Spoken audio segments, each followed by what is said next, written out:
사람은 다 자기 잘난 맛에 산다고 합니다. 모든 것이 자기의 마음에 드는 대로 살아야 하고요. 또 자기의 생각과 자기의 계획대로 되기를 즐겨합니다. 이것이 사람의 본능인 것 같습니다.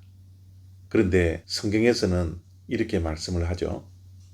어떤 길은 사람이 보기에 바른 길 같이 보이나 실경은 그 길이 사망의 길이로다.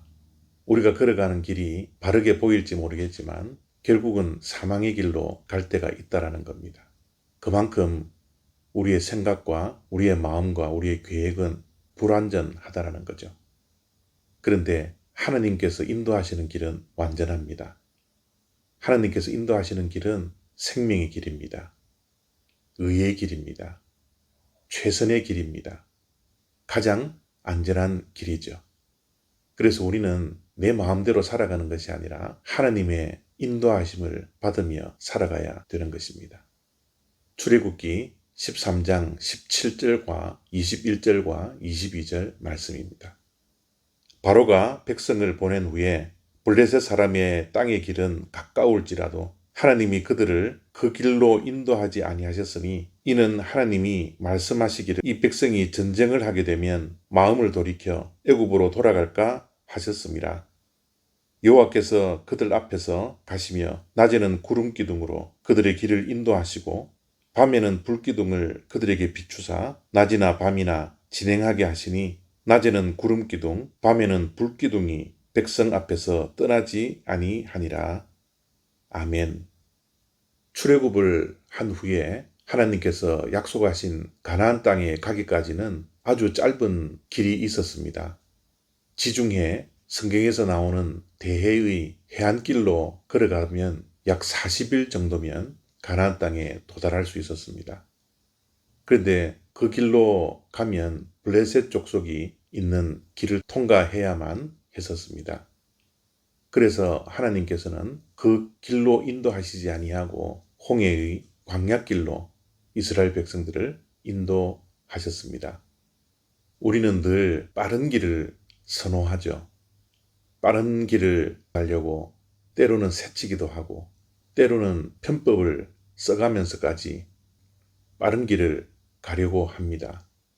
그러나 하나님은 빠른 길을 선호하시지 않습니다. 하나님은 빠른 길보다는 바른 길을 가게 하십니다. 우리는 또한 넓은 길, 사람들이 많이 다니는 길로 걸어가기를 좋아합니다. 그러나 하나님께서는 우리가 가는 길이 넓은 길이 아니라 좁은 길을 걸어가도록 인도하십니다. 그것이 바로 하나님이 우리를 인도하시는 방법입니다. 우리의 신앙생활이 그렇죠. 우리가 제대로 신앙생활을 하려고 하면 그 길이 넓을 수가 없습니다. 그 길이 빠를 수가 없습니다. 우리는 인내하며 하나님께서 인도하시는 길이 바른 길이고 생명의 길임을 믿는 믿음으로 우리는 하나님을 바라보며 걸어가야 합니다. 우리가 좁고 느리고 가시밭길을 걸어가는 이 신앙의 길 속에서 하나님은 우리를 홀로 내버려 두시지 않습니다. 하나님은 앞서가시면서 우리를 인도해 가십니다. 그렇기 때문에 앞서가시는 하나님을 우리는 믿음으로 바라보며 주님이 인도하시는 그 길을 따라가야 합니다. 내가 원하는 길, 내가 선호하는 길이 아니라 하나님께서 인도하시는 길을 따라가야지만이 그 마지막이 의의 길이 되고 선한 길이 되는 것입니다. 하나님께서는 출애굽을 한 이스라엘 백성들을 어떻게 앞서가시며 인도하셨습니까? 낮에는 구름 기둥으로, 밤에는 불 기둥으로 인도하셨습니다. 이스라엘 백성들은 그 불 기둥과 구름 기둥을 바라보면서 따라가면 되었습니다.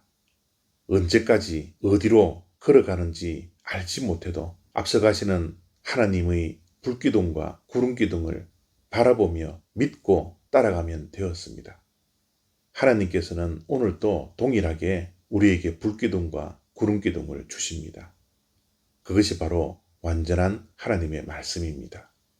하나님의 말씀을 믿고 하나님의 말씀에 인도함을 받는 그 길이야말로 가장 완전한 길이요 가장 최선의 길임을 믿는 믿음으로 하나님의 말씀을 바라보아야 합니다.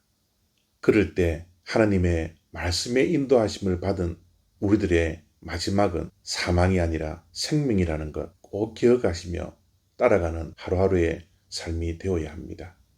하나님께서 오늘도 우리를 말씀으로 인도하십니다.